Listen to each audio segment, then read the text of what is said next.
Scandale au royaume d'Angleterre. Un cadavre est retrouvé dans un palace londonien. Il y avait tout un mystère autour de cette mort. C'était une affaire qui a fait sensation ici à Londres. Un crime dans la suite d'un palace dont l'occupant n'est autre que le prince Al Saoud, un des richissimes héritiers de la dynastie saoudienne. Il était comme tous ces princes qui possèdent beaucoup d'argent, qui n'ont rien de particulier à faire dans la vie, qui passent le plus clair de leur temps en dehors de leur pays dans des activités récréatives.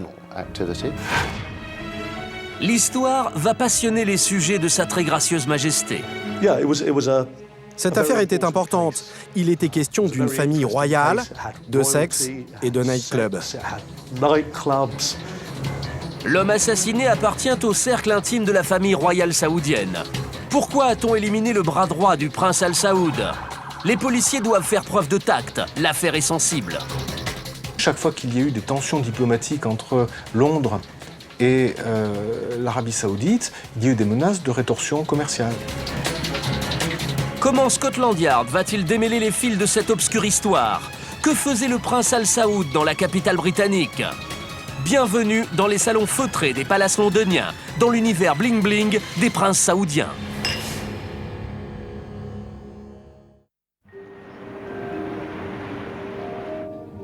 Londres, le 14 février 2010, dans le très chic quartier de Notting Hill, deux hommes fêtent la Saint-Valentin dans le plus célèbre restaurant italien de la capitale britannique. L'un des deux hommes n'est autre que le richissime prince Abdulaziz bin Nasser Al Saoud, petit-fils du roi Abdallah d'Arabie Saoudite. En face de lui, Bandar Abdullah Abdulaziz, son assistant personnel. Ce soir, ils ont décidé de s'amuser. Après dîner, les deux jeunes hommes continuent la soirée au Landmark Hotel. Un palace 5 étoiles où le prince et Bandar logent depuis 3 semaines. Au bar de l'hôtel, la soirée est arrosée à coups de champagne et de cocktails Sex on the Beach. Peu après minuit et quelques centaines de livres sterling plus tard dépensés en alcool, les deux hommes rejoignent leurs appartements en titubant.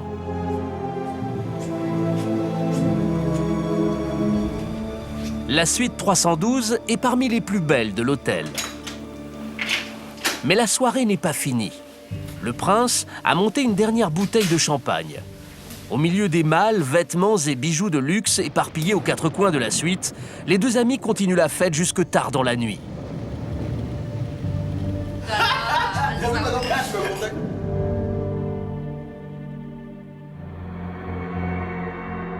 Le lendemain matin, l'esprit encore embrumé par les vapeurs d'alcool, le prince, visiblement agité, passe un coup de fil à l'ambassade d'Arabie Saoudite. Il vient de découvrir le corps de Bandar sans vie, allongé sur le sol. Quelques minutes plus tard, des hommes de l'ambassade débarquent dans la suite du Landmark.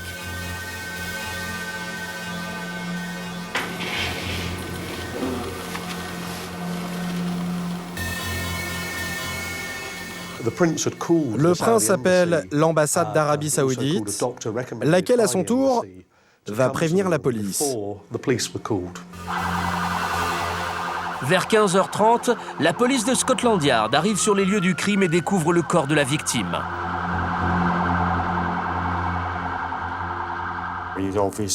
L'homme avait été examiné par les médecins et les ambulanciers. Il est clair qu'il était décédé depuis quelques heures. Il avait des ecchymoses sur le corps, le cou et le visage. Il avait été violemment agressé. À première vue, l'homme a donc été tabassé à mort. Les policiers opèrent rapidement un quadrillage de la scène du crime et un relevé des indices et pièces à conviction. À la recherche de traces éventuelles de bagarre. Rien dans la pièce ne montrait qu'il y avait pu y avoir une querelle violente. Il n'y avait même pas de traces de sang que quelqu'un aurait cherché à nettoyer ou à faire disparaître. Pas de traces de querelle ni d'objets dérobés, alors les policiers cherchent à savoir si le meurtre a bien eu lieu dans la suite 312.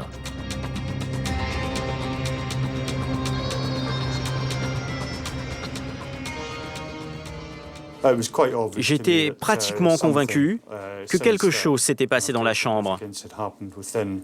Pour en avoir le cœur net, J'ai demandé à ce que le couloir de l'hôtel et la porte de la chambre soient examinés. On voulait s'assurer que ces endroits-là ne comportaient aucune trace de sang. Le commissaire John McFarlane de Scotland Yard mobilise pas moins de 35 enquêteurs sur cette affaire délicate. Alors que s'est-il passé dans la suite la veille au soir? Un inconnu s'est-il introduit dans la pièce pendant que les deux hommes dormaient? Ont-ils été rejoints par quelqu'un? Pourquoi le prince Al Saoud a-t-il préféré appeler l'ambassade plutôt que la police? C'est le début de l'énigmatique affaire de la suite 312. Toujours présent sur les lieux de l'agression, le prince Al Saoud se montre avenant face aux questions des policiers. Le prince était très coopératif, très poli. Il était conscient de la situation embarrassante dans laquelle il se trouvait. Il était accompagné de son avocat et des membres de l'ambassade.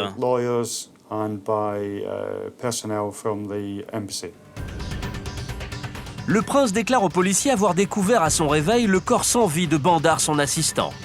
Mais que faisait ce jeune prince de 32 ans, en compagnie de son assistant à Londres? Qui est réellement ce petit-fils du roi d'Arabie Saoudite? Nous avons alors cherché des renseignements sur le train de vie du prince, sur son emploi du temps, sur les séjours qu'il avait passés dans l'hôtel avant le drame. Les policiers de Scotland Yard se plongent alors dans la vie d'Abdulaziz bin Nasir Al Saoud.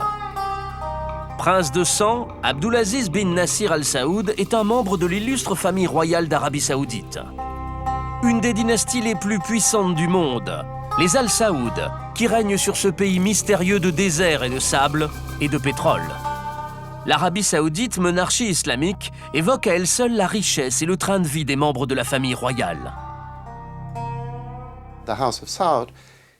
La famille Al Saoud est immense, vraiment colossale. Il faut savoir que le fondateur de la dynastie, le roi Abdulaziz Al Saoud, a eu, je crois, 43 enfants. Aujourd'hui, il y a entre 5 000 et 6 000 princes qui perçoivent tous de l'argent issu des revenus du pétrole. Parfois des sommes astronomiques, parfois moins, selon le rang du prince dans la lignée. La ressource principale, évidemment, qui fait vivre le pays et donc la famille royale, c'est le pétrole. Le roi lui-même, évidemment, prélève énormément, mais il doit reverser également aux différents princes. Enfin, c'est un système assez compliqué de liste civile qui va des princes les plus importants aux princes secondaires, voire éloignés. Comme ses milliers de cousins et cousines, notre prince Al Saoud est un richissime rentier. Mais la vie de pacha au pays de l'or noir n'est pas forcément celle d'un conte de fées. Au nom d'une religion omnipotente, l'alcool y est proscrit, les relations sexuelles avant le mariage interdites. Les règles de vie sont ultra strictes. Aussi, certains membres de la famille royale passent le plus clair de leur temps à dépenser leur fortune dans les lieux les plus huppés de la planète.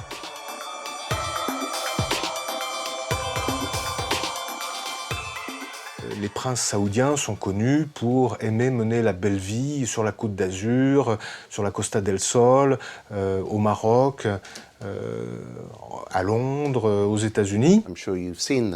Vous avez déjà vu à Londres ou à Paris des groupes de touristes venus du Golfe ou de la péninsule arabique faire du shopping. Et vous avez certainement pu observer derrière eux une flopée d'assistants, de nounous, de serviteurs. C'est quelque chose de très commun. Une vie de nabab entourée de serviteurs. Une vie rythmée par des voyages de rêve, des fêtes somptueuses et des séances de shopping dans les boutiques de luxe des plus belles capitales du monde. Une vie d'oisiveté que le prince Al Saoud avait fait sienne. Il voyageait à travers le monde. Il s'amusait. Oh non, ce n'était pas son programme de travailler. Le prince menait une vie de playboy. Il dormait toute la journée, sortait dîner dans les restaurants gastronomiques de la ville, et ensuite il allait s'amuser dans les boîtes de nuit branchées. Oui, c'était vraiment une vie de playboy qu'il menait. Une vie de playboy qu'il partageait avec Bandar, son assistant. Bandar n'était pas un serviteur à proprement parler. Il était là pour assister et tenir compagnie au prince. Un compagnon pas comme les autres, car Bandar n'est pas un membre de la famille royale. Et pour ce jeune homme d'origine modeste, tenir compagnie au prince est un immense privilège. Lors de nos investigations, nous avons appris que Bandar avait été adopté par des gens d'un milieu très modeste.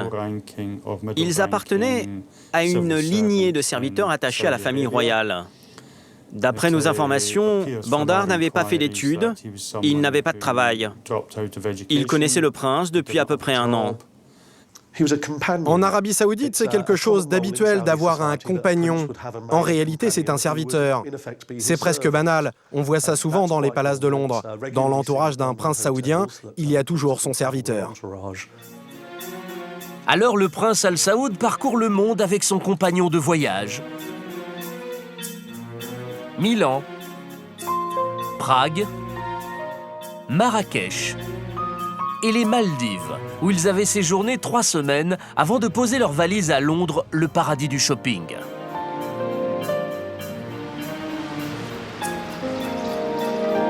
À Rhodes, Fortnum & Mason, Bond Street, le prince avait dévalisé les boutiques les plus chics et les plus chères.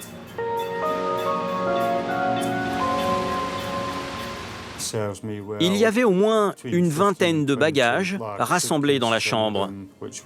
Des vêtements de luxe, des sacs de voyage. Clairement, ils avaient dû aller dans beaucoup de boutiques pendant leur séjour à Londres. Mais le prince et Bandar avaient fait aussi le tour des bars branchés de Londres. C'est clair qu'ils avaient l'habitude de boire beaucoup d'alcool. Ils se rendaient dans des boîtes de nuit où ils commandaient des bouteilles de champagne très chères. Ils buvaient toutes sortes de cocktails également. Ils consommaient vraiment avec excès. Dans cette vie de luxe et de débauche, c'est tout naturellement que le prince avait élu domicile dans l'un des plus beaux palaces de Londres qui attire les plus grands noms de ce monde. Michelle Obama y a organisé une collecte de fonds pour aider son mari dans la course à la Maison-Blanche. Liam Gallagher, ex-chanteur d'Oasis, Justin Timberlake et Lewis Hamilton y ont leurs habitudes. Cet hôtel 5 étoiles est un établissement magnifique. C'est un palace très apprécié des clients du Moyen-Orient, car c'est un endroit très discret, idéal pour passer un séjour des plus agréables à Londres. Et ce vendredi matin, la nouvelle de l'assassinat d'un homme commence à inquiéter les riches clients de ce palace à l'ambiance feutrée. Le meurtre est une publicité terrible pour cet établissement de luxe, où l'on cultive la discrétion. D'autant que plusieurs indices laissent apparaître que le meurtre a bien eu lieu dans la suite 312. Très vite, de lourds soupçons pèsent sur le prince Al Saoud, le témoin numéro 1. Il est emmené au poste de police de Paddington Green pour y subir un interrogatoire plus fouillé. Il leur présente alors une drôle de version. S'il ne comprend pas le décès de Bandar, il a en revanche une explication précise aux nombreuses ecchymoses sur le visage de son serviteur. Le prince a expliqué à la police que Bandar avait été victime d'un vol devant un distributeur de billets et qu'on l'avait tabassé. Mais il ne pouvait pas expliquer pourquoi Bandar était mort dans la nuit. L'explication est confuse. Les enquêteurs ne perdent pas une seconde et ramènent le prince sur les lieux de la dite agression afin de le confronter à ses déclarations, sur place, à Edgware Road.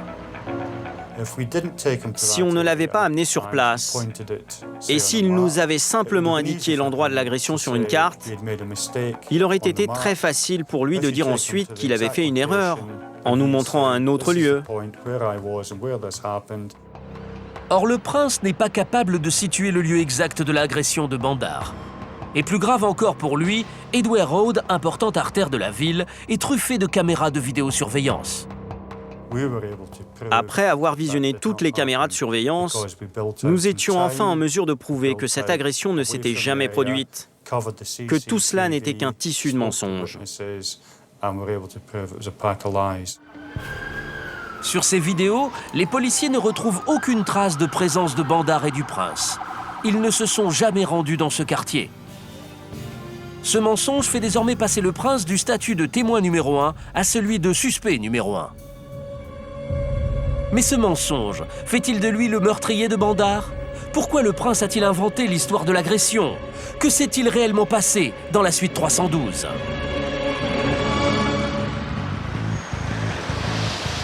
Les policiers ont désormais la conviction que le prince est bien le meurtrier de Bandar. Il était dans la chambre au moment du crime et ses explications aux coups reçus par Bandar ne sont qu'un tissu de mensonges. Un dernier élément vient confirmer leur hypothèse. Le médecin légiste a conclu que Bandar avait été violemment agressé, et cela pendant un long moment, des jours, peut-être des semaines. Son agresseur l'a mordu, puis l'a achevé en serrant quelque chose autour de son cou. Et surtout, les analyses post-mortem vont dessiner clairement l'auteur des morsures de Bandar.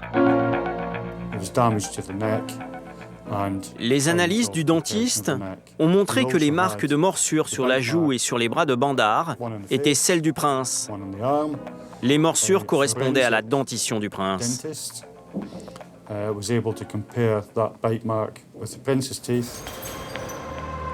Les analyses sont sans appel. Le prince est bien l'assassin de Bandar, mais l'histoire n'est pas finie pour autant.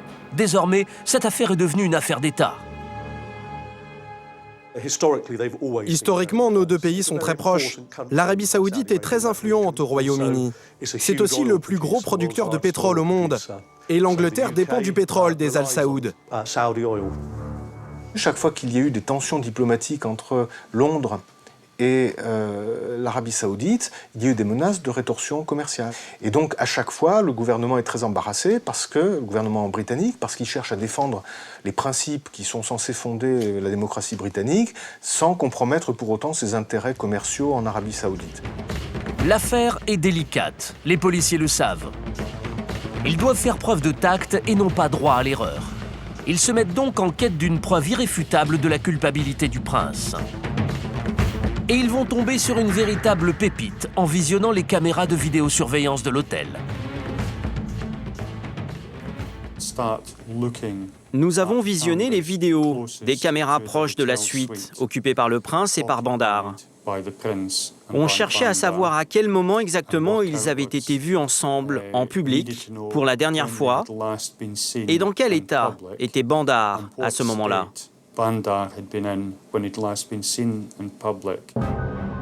Ils découvrent des images édifiantes qui vont révéler la vraie nature des relations entre le prince et son assistant.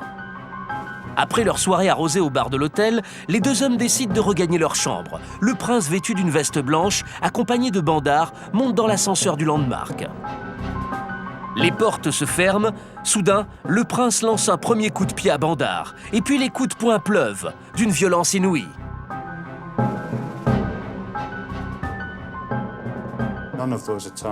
À aucun moment de l'agression, Bandar ne résiste. Alors qu'il est attaqué, il reste passif. Il encaisse les coups sans opposer de résistance.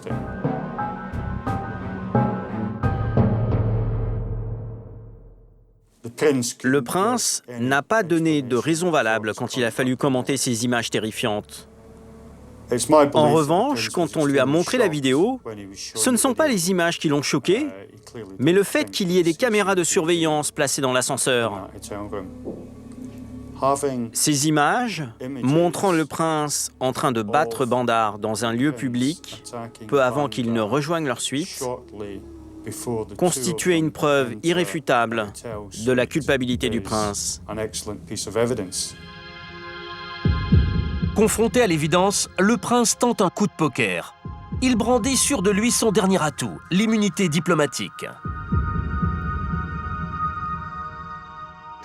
Lorsque vous êtes un diplomate, vous avez de facto l'immunité diplomatique. Mais également si vous êtes un dignitaire de haut rang. Or, le prince était seulement en Angleterre pour faire la fête et du shopping. Il n'avait pas de mission diplomatique et donc pas de raison de bénéficier du statut de l'immunité. Il y a l'immunité diplomatique telle qu'elle est prévue par les textes et puis il y a la façon dont ça se passe. Le fait est que beaucoup de pays ne cherchent pas particulièrement à avoir de mauvaises relations avec l'Arabie saoudite, parce qu'il peut y avoir des mesures de rétorsion contre les entreprises qui y travaillent. Et il y a certains pays qui ne se laissent pas impressionner et qui considèrent que si un crime a été connu, et s'il n'est pas démontré que l'auteur présumé de ce crime bénéficie réellement de l'immunité diplomatique, eh bien il doit passer en justice comme tous les autres. Et c'est ce qui s'est passé. Le prince est immédiatement placé en garde à vue et incarcéré. Des charges ont été retenues contre lui par l'avocat général. Il a été mis en examen pour meurtre et pour coups et blessures sur la personne de Bandar. Mais le prince n'a jamais avoué le meurtre. Il n'a jamais avoué avoir agressé Bandar. Abasourdi d'être traité de la sorte, le prince tente une dernière pirouette. Il propose 1 million de livres sterling pour rester en résidence surveillée le temps que s'ouvre son procès. Mais le juge a refusé, il craignait que le prince en profite pour quitter le pays. Si la culpabilité du prince ne fait pas de doute, les policiers de Scotland Yard ne connaissent toujours pas le mobile du meurtre. Pourquoi le prince a-t-il tabassé à mort Bandar? Quel événement lui a-t-il fait perdre la raison au point de tuer celui qui l'accompagnait dans son tour du monde? Que s'est-il passé ce soir-là derrière la porte de la suite 312?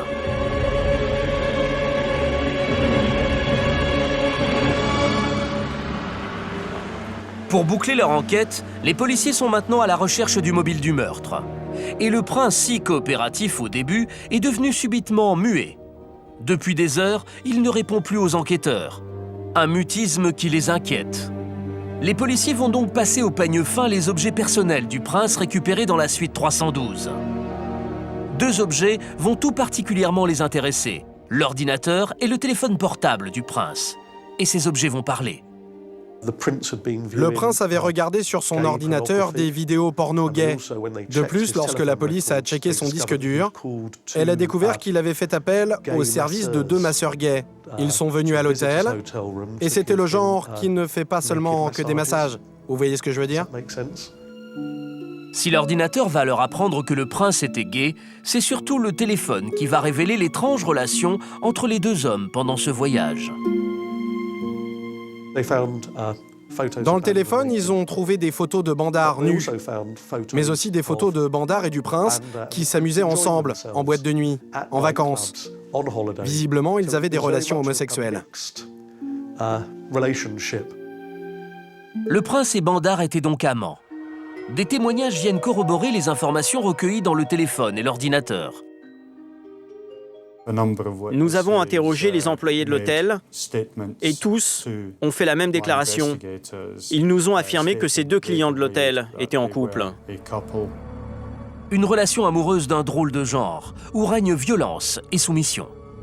Le personnel de l'hôtel a noté également que Bandar était servile et que le prince était le maître, qu'il lui donnait des ordres à tout va. Donc ce n'était pas une relation ordinaire entre 2 hommes, mais plutôt une relation maître-esclave. Le déroulé de cette sordide soirée du 14 février 2010 est désormais clair pour les policiers de Scotland Yard. Ce soir, c'est la Saint-Valentin. Le prince Al Saoud a décidé de réserver dans son restaurant préféré de Londres. Bandar l'accompagne comme toujours. Il porte une casquette et des lunettes noires pour dissimuler les traces de coups que lui assène le prince depuis plusieurs semaines. Ensuite, les 2 hommes retournent au Landmark Hotel. Bandar est en retrait comme toujours. Bandar apparaissait comme un personnage soumis et peu bavard. Ça se voyait dans la façon étrange dont il parlait au prince, dans la manière dont il marchait derrière lui. Il avait d'ailleurs toujours la tête baissée. Au Mirror Bar, le prince enchaîne tournée sur tournée, bouteille après bouteille. Bandar suit, comme toujours. Peu avant minuit, le prince, muni d'une dernière bouteille de champagne, décide de finir la soirée dans la suite. Les 2 hommes montent ensemble dans l'ascenseur. Comme sur la vidéo récupérée par les policiers, le prince se déchaîne une fois de plus sur Bandar, sans raison apparente. L'agression dure quelques secondes. Les 2 hommes se dirigent difficilement vers la suite 312. Ils vident ensuite une dernière bouteille de champagne. Subitement, le prince est pris d'une pulsion violente. Il frappe au visage Bandar. Bandar ne se relève pas. Et le prince s'acharne. Il lui assène coups de poing, coups de pied, le mord. Et l'achève en l'étranglant. Bandar est mort d'une succession de coups violents et, pour finir, d'asphyxie. Au lever du jour, après avoir repris ses esprits, le prince ne cherche pas à fuir, mais il appelle l'ambassade d'Arabie Saoudite. Quelques minutes plus tard, un docteur et un diplomate arrivent dans la suite, et ce sont eux qui décident de prévenir la police. Les enquêteurs de Scotland Yard débarquent dans le palace plus de 12 heures après le crime. 7 mois plus tard, le procès du prince Al Saoud s'ouvre, et il reste une fois de plus silencieux. La seule chose qu'il réclame est un procès à huis clos, car l'affaire a fait grand bruit. Que un membre important de la famille royale saoudienne soit accusé publiquement qu'il a eu des relations homosexuelles est non seulement quelque chose qui est condamnable du point de vue saoudien, et quand je dis condamnable, ce serait même théoriquement passible de la peine de mort, mais c'est un embarras considérable pour une famille qui s'est attribué le rôle de défendre la version la plus conservatrice et la plus puritaine de l'islam. Le prince est en effet devenu un embarras pour la famille royale saoudienne. Le prince a finalement été laissé entre les mains du système judiciaire anglais. Et bizarrement, il valait mieux pour lui, car dans son propre pays, la sanction judiciaire aurait été tout autre. L'homosexualité est un crime en Arabie Saoudite.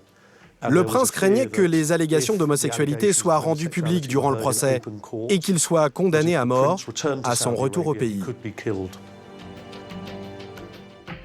Devant son mutisme et son absence totale de remords, les jurés se montrent inflexibles et condamnent le prince à 20 ans de réclusion. Mais il reste une question que tout le monde se pose. Pourquoi le prince n'a-t-il pas pris la fuite après le crime ?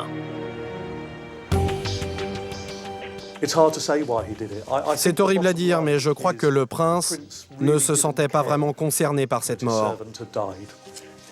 Bandar était son esclave. Il considérait que c'était son droit de lui ôter la vie. Il n'a pas compris qu'il allait devoir affronter un tribunal. Il pensait que cette affaire serait étouffée, gardée secrète.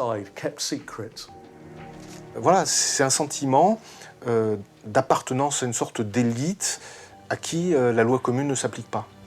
Eh bien, disons que c'est assez commun chez ces gens-là de négliger les lois. Ils se disent, les lois ne sont pas pour une personne de mon rang. Mais au royaume de Sa Majesté la Reine d'Angleterre, les princes peuvent un jour se retrouver derrière les barreaux et de princes finir transformés en crapauds.